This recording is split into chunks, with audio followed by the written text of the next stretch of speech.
Bom, gente, continuando a nossa aula, vamos falar sobre a secreção exócrina pancreática. Inicialmente, vamos abordar algumas características do pâncreas. É um órgão que tem natureza mista, né, uma glândula mista, uma vez que produz tanto secreção exócrina como também secreção endócrina. Na secreção exócrina, nós vamos contar com uma quantidade significativa de enzimas digestórias, bem como também secreção de bicarbonato de sódio, importante nos processos de digestão.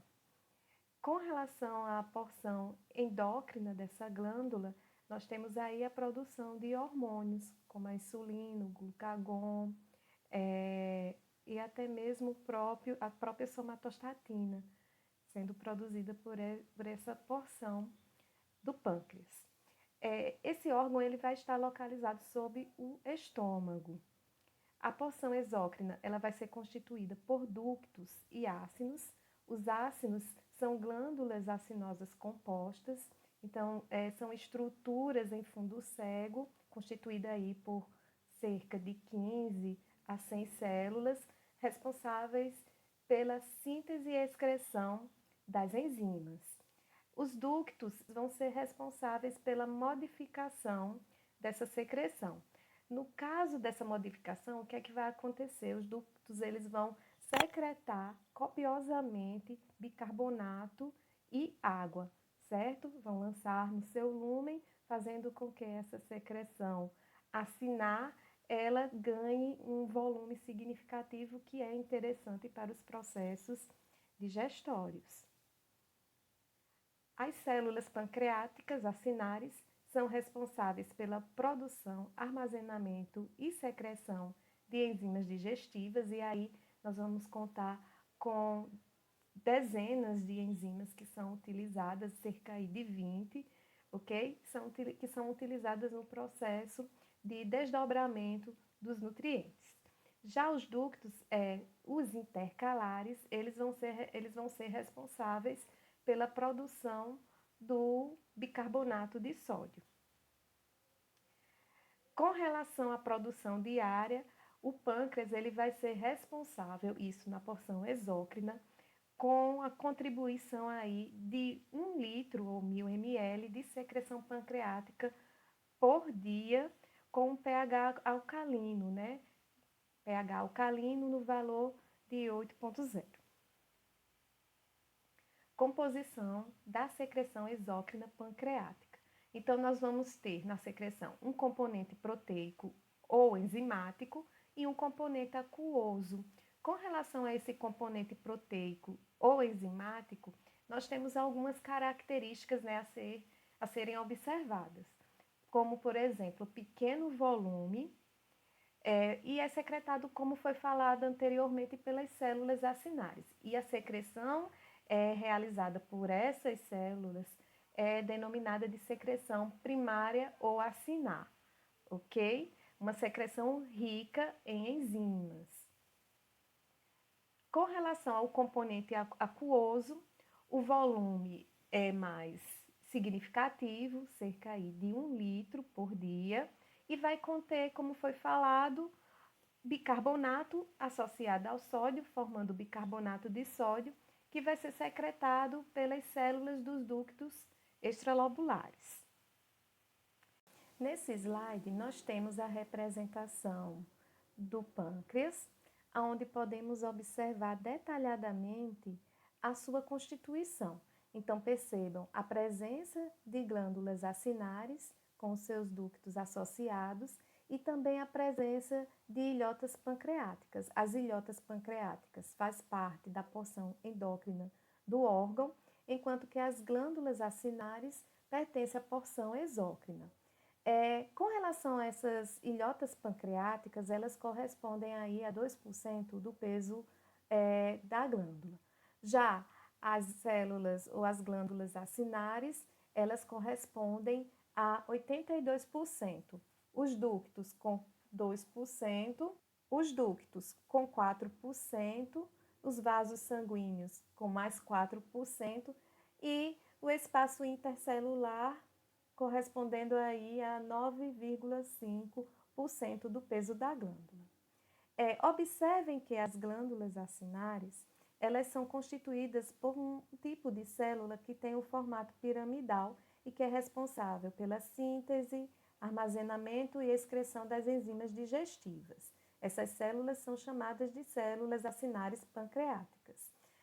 Associada a elas, nós percebemos um outro tipo celular, que são as células centroacinares. Essas células, elas pertencem aos ductos intercalares e são responsáveis pela excreção iônica de sódio, potássio, íons de bicarbonato e cloreto.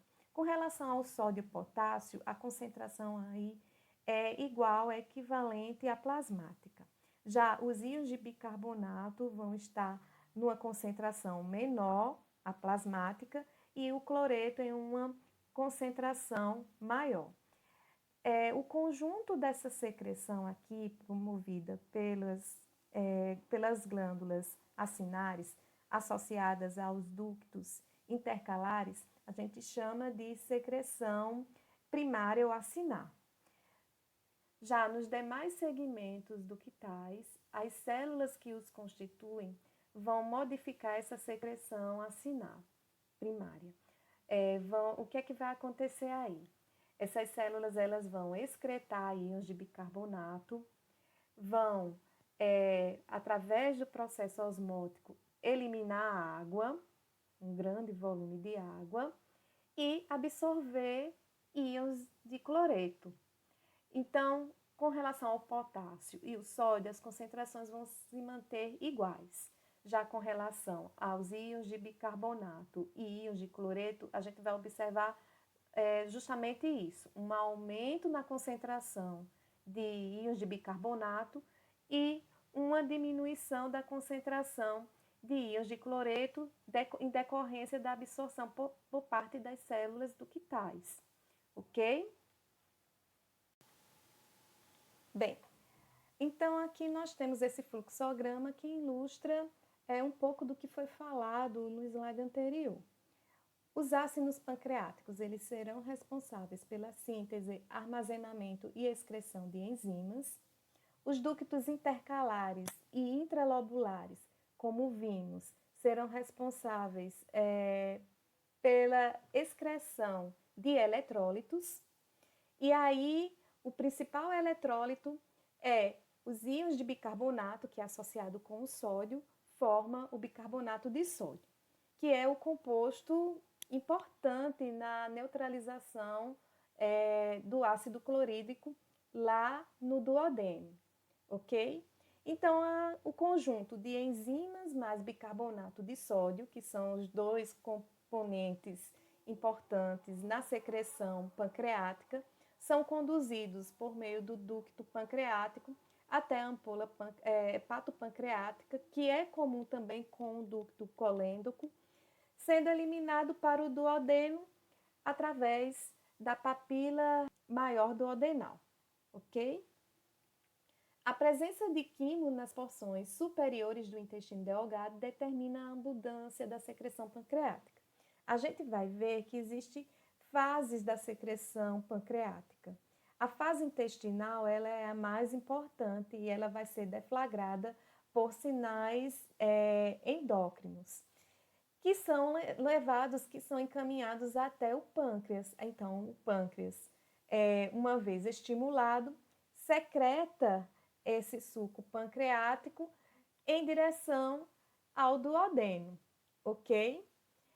Essa secreção ela vai ser volumosa, como bem sabemos, para atender a esse quimo ácido que está presente lá na porção proximal do duodeno, ok?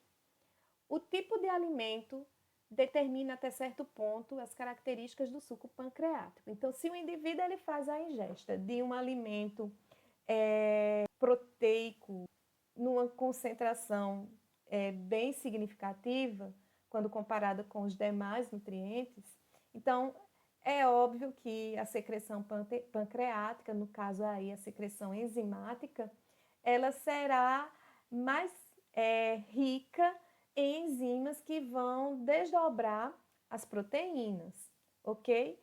Se o indivíduo faz uma ingesta de alimentos mistos, então a secreção enzimática ela vai atender essa característica do alimento ingerido, ok?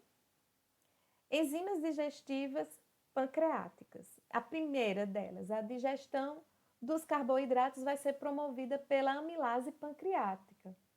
A amilase pancreática ela vai hidrolisar amidos, glicogênio e outros carboidratos adisacarídeos e alguns trissacarídeos. Trata-se de uma enzima ativa, ok? Armazenada lá e excretada na forma ativa. Já com relação à digestão das proteínas, nós vamos contar com a enzima tripsina, que é a enzima mais abundante, no caso das enzimas proteolíticas, ela é a mais abundante. Ela vai hidrolisar peptídeos sem levar à formação de aminoácidos, porque ela é uma endopeptidase, ela vai clivar as ligações peptídicas na região central da molécula aí, no caso da proteína ou do peptídeo. A outra enzima é a quimiotripsina. Ela vai hidrolisar peptídeos sem levar à formação também de aminoácidos. Também é uma endopeptidase. A carboxpolipeptidase, ela vai clivar alguns peptídeos a aminoácidos. Já essa, ela é uma exopeptidase, ok? E a elastase, ela vai clivar a elastina. Todas essas enzimas proteolíticas, elas estão presentes no interior da célula, bem como elas são excretadas na forma inativa. É uma medida protetiva, ok? Com relação à digestão das gorduras, nós vamos contar com as seguintes enzimas. A lipase pancreática, que vai hidrolisar gorduras neutras, ácidos graxos e monoglicerídeos. O colesterol esterase, que vai hidrolisar ésteres de colesterol. E a fosfolipase, que vai clivar os ácidos graxos dos fosfolipídios. Dentre essas enzimas, a fosfolipase ela está na forma inativa, ok? Então, ela é armazenada e excretada nessa forma, na forma inativa. Vamos ver outras enzimas responsáveis aí pela digestão dos ácidos nucleicos, as nucleases. Então, nós vamos contar com a desoxirribonuclease, que vai desdobrar o ácido desoxirribonucleico, e a ribonuclease, que vai desdobrar o ácido ribonucleico. Agora, a gente vai falar de algumas proteínas que não têm função enzimática, certo? Observem isso, elas não têm função enzimática, mas elas vão colaborar no processo digestório, ok? São a procolipase e inibidores de tripsina, bem como peptídeo monitor, ok? Só para reforçar, são proteínas, mas não têm atividade enzimática. Apenas colabora aí no processo da digestão. Formas enzimáticas inativas sintetizadas pelas células pancreáticas acináveis. Aqui temos o tripsinogênio, que é a forma inativa da tripsina, quimiotripsinogênio, forma inativa da quimiotripsina, procarboxpolipeptidase, forma inativa da carboxpolipeptidase, e proelastase, forma inativa da elastase. Bem, estas proenzimas elas vão ser ativadas após serem secretadas no trato intestinal por enzimas. E aí nós temos as seguintes enzimas que vão ser responsáveis pelo processo. A enterocinase ou enteroquinase, que é a enzima responsável pela ativação da tripsina. Essa enzima ela é secretada pela mucosa intestinal. Então, o tripsinogênio ele vai ser hidrolisado e aí nós vamos ter a forma ativa que é a tripsina. A tripsina ela é uma enzima autocatalítica. Então, ela vai ser responsável pela ativação de outras moléculas de tripsinogênio, ou seja, de outras enzimas de tripsinogênio, bem como também ela vai ser responsável pela ativação do quimiotripsinogênio, procarboxipolipeptidase e proelastase, ok? Substância inibidora de tripsina. É produzida e secretada pelas células pancreáticas acinares, ok? Então, está contida lá no interior das células. Inativa a tripsina e, consequentemente, outras enzimas proteolíticas ainda no citoplasma das células acinares e dos ductos pancreáticos.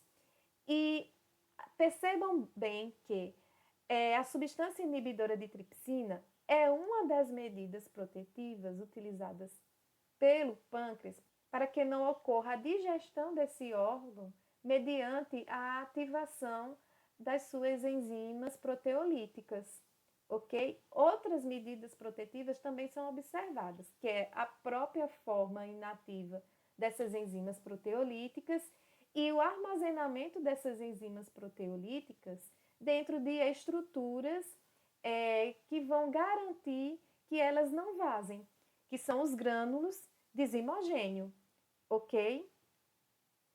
As pré-enzimas, elas podem ser ativadas e digerir áreas do pâncreas. Isso vai acontecer mediante alguns processos patológicos instalados nesse órgão, como, por exemplo, e mais comum, em casos de obstrução dos ductos.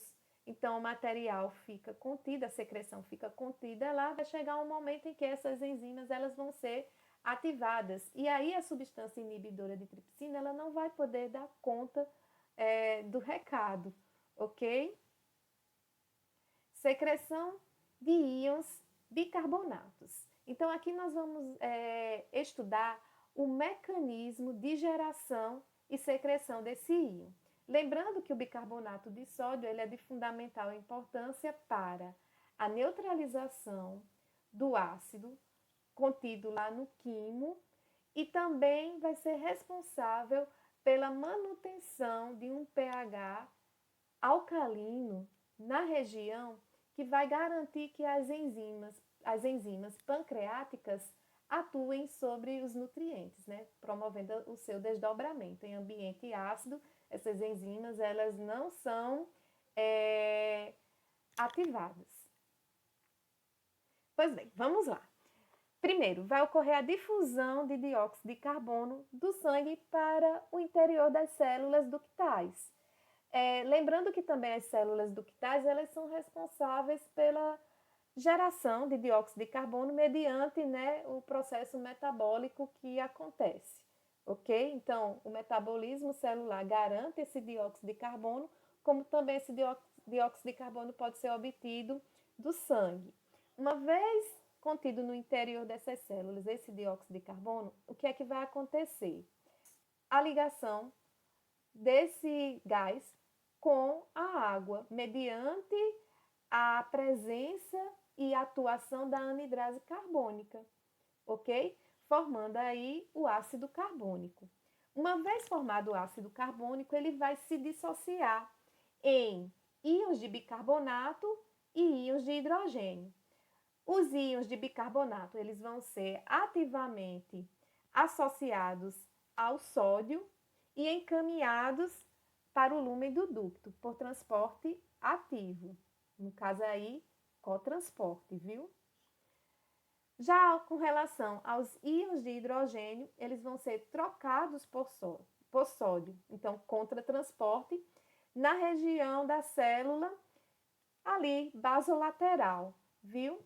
Por transporte ativo secundário, ok? Esse processo ele supre a célula de sódio que são requisitados, como bem sabemos, no cotransporte com os íons de bicarbonato. Consequentemente, nós vamos ter aqui tanto o sódio como o bicarbonato, os íons de bicarbonato presentes, né, no lúmen. E aí o que é que acontece?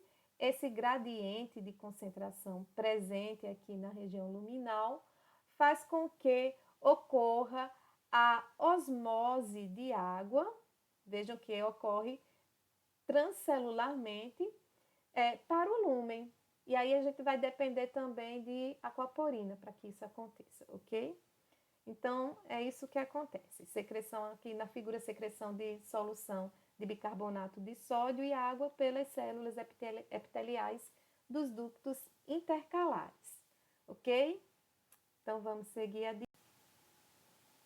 regulação da secreção pancreática. Estímulos básicos que causam a secreção pancreática. Então, nós vamos ter as vias neurais e as vias endócrinas que vão promover essa secreção pancreática. Com relação à via neural, nós temos o neurotransmissor acetilcolina, que é liberada pelas terminações dos nervos vago e por nervos colinérgicos para o sistema nervoso entérico. A acetilcolina, ela promove a secreção dos ácidos, ok? E como a gente sabe, a secreção acinar é rica em enzimas. A colicistocinina, por sua vez, ela é um hormônio gastrointestinal que também vai atuar nas células acinares do pâncreas, promovendo a excreção enzimática. Ela é secretada pela mucosa duodenal jejunal e se estende ao ilho quando o quimo entra no intestino delgado. Quimo este contendo produtos da digestão das proteínas, dos lipídios e dos carboidratos, sendo os lipídios e os produtos da digestão proteica os mais importantes para deflagrar a secreção de colicistocinina. A secretina também é um hormônio gastrointestinal que vai ser liberado, né, secretado, quando a mucosa duodenal, jejunal e ilho também recebem um conteúdo, o quimoácido. Então, quando o intestino delgado recebe esse quimoácido, é deflagrado o sinal para que a secretina possa ser secretada. A secretina ela vai atuar nas células dos ductos, promovendo a sua secreção, né? A secreção, como vimos, de íons de bicarbonato com absorção, subsequentemente, de íons de cloreto. Regulação da secreção pancreática. Então, nessa figura, nós temos a descrição detalhada da regulação. Então, o ácido do estômago libera secretina pela parede duodenal. Então, gorduras e aminoácidos causam também liberação da colicistocinina. Quando a gente fala do ácido do estômago, é aquele quimoácido que chega até a região do duodeno, viu, gente? Não é o ácido contido no estômago que vai deflagrar o sinal. O sinal só vai ser deflagrado quando o quimoácido chega no duodeno, trazendo também os produtos da digestão das proteínas, dos lipídios e dos carboidratos. Então, acaba estimulando a secreção desses dois hormônios, né? A colicistocinina e a secretina. Então, esses hormônios eles vão ser absorvidos e vão cair na corrente sanguínea, chegando até o órgão-alvo, que é o pâncreas. Lá no pâncreas, o que é que vai acontecer? A secretina ela vai causar secreção copiosa de líquido pancreático e bicarbonato. Lembram lá que eu falei que a secretina ela vai atuar nas células dos ductos. Já a colicistocinina ela vai causar secreção enzimática. Lembram lá a célula onde ela vai atuar?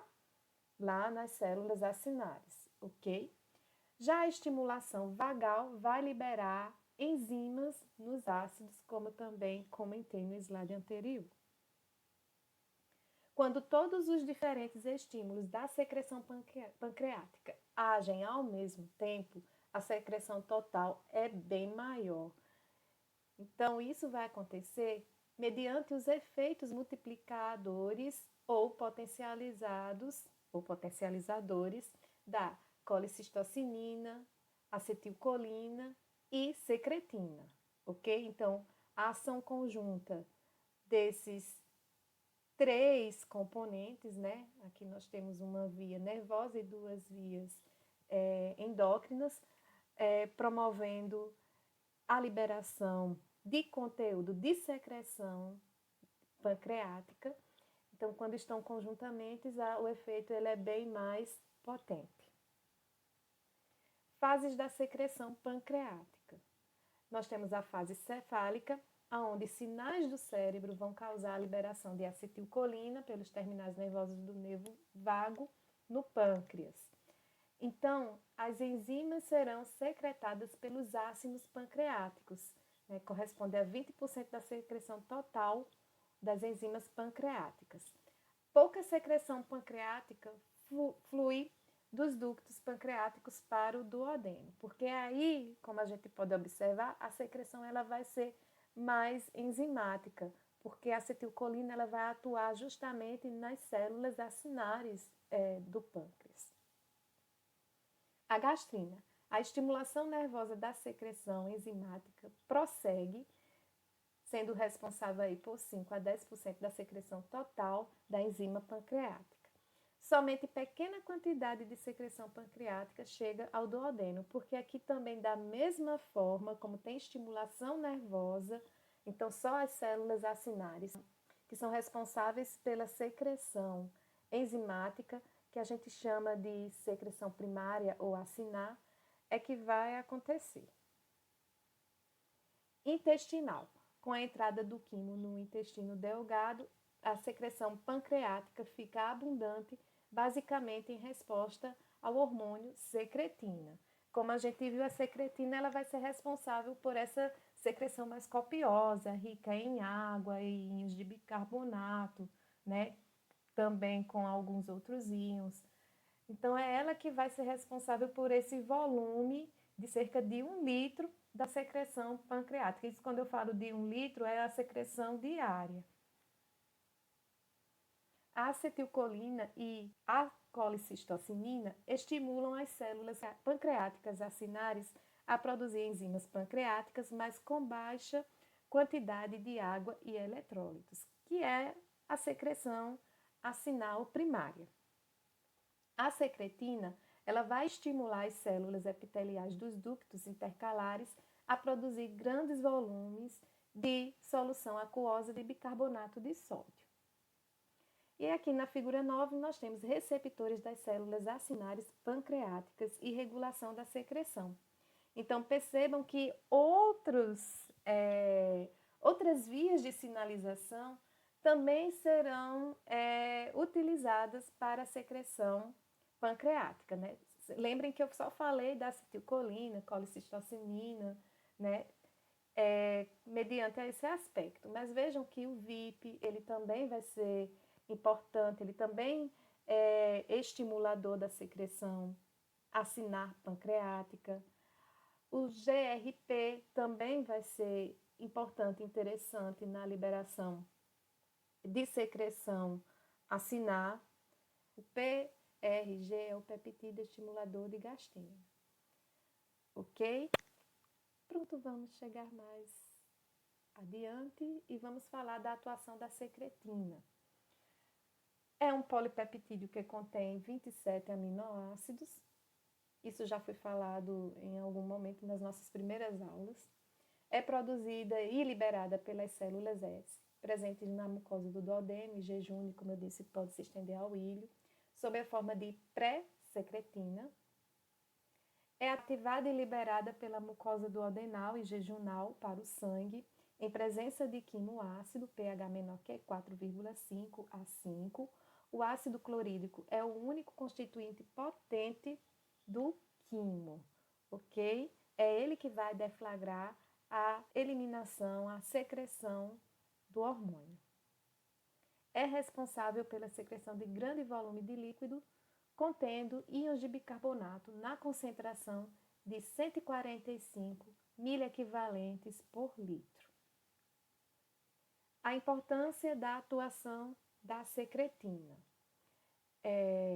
Estabelecimento de um pH apropriado de 7 a 8 para a ação das enzimas digestivas pancreáticas. Elas precisam desse ambiente alcalino ideal para que aconteçam.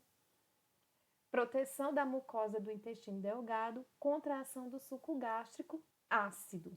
Neutralização que vai ser promovida mediante a reação química do ácido clorídrico com o bicarbonato de sódio, formando aí cloreto de sódio e ácido carbônico. Esse ácido carbônico ele vai se dissociar, vai formar água e dióxido de carbono. O dióxido de carbono ele vai cair na corrente sanguínea e vai ser eliminado, né, através da respiração.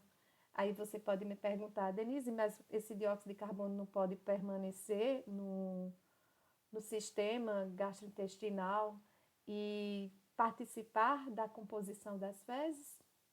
Pode ser.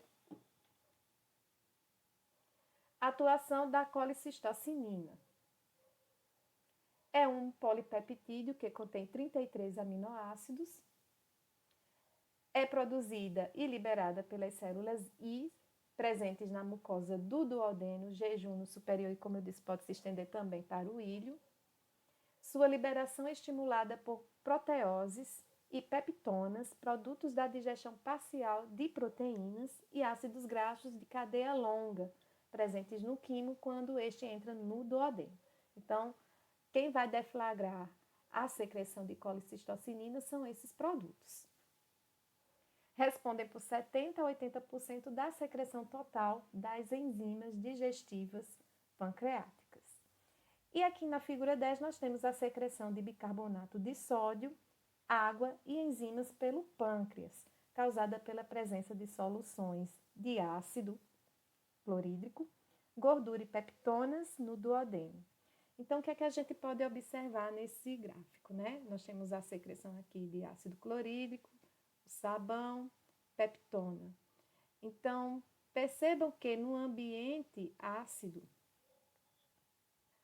a secreção de água e bicarbonato ela é bem mais expressiva do que a de enzimas, ok? Quando eu tenho uma solução bem ácida, como acontece no quimo ácido. Já aqui representada no sabão, ou seja, quando a gente tem uma solução rica em lipídios, percebam que a quantidade de enzimas e de água e bicarbonato, elas são quase equivalentes, né?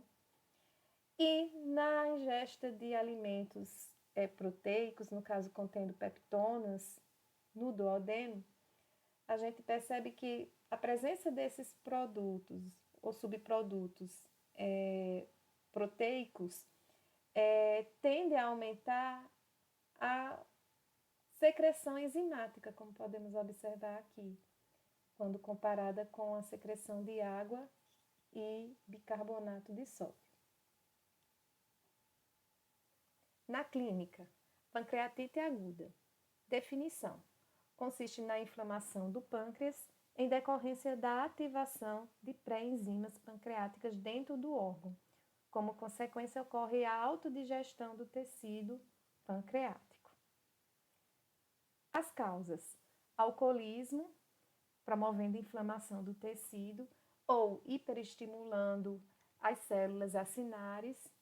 Pode acontecer mediante bloqueio da secreção do ducto biliar, consequência da litíase biliar, neoplasia maligna, hipertrigliceridemia, ou seja, os valores séricos, né, de triglicerídeos estão elevados. Isso acontece muito em indivíduos que têm uma condição hereditária.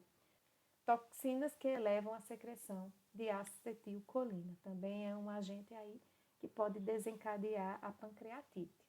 Os sintomas: má digestão e absorção, no caso da pancreatite obstrutiva, e dor. O diagnóstico por meio da dosagem da amilase sérica. E o tratamento: administração de proteases que inibem as enzimas proteolíticas. Isso no caso de pancreatite experimental. As referências bibliográficas para a construção desse material, as imagens foram obtidas desses sites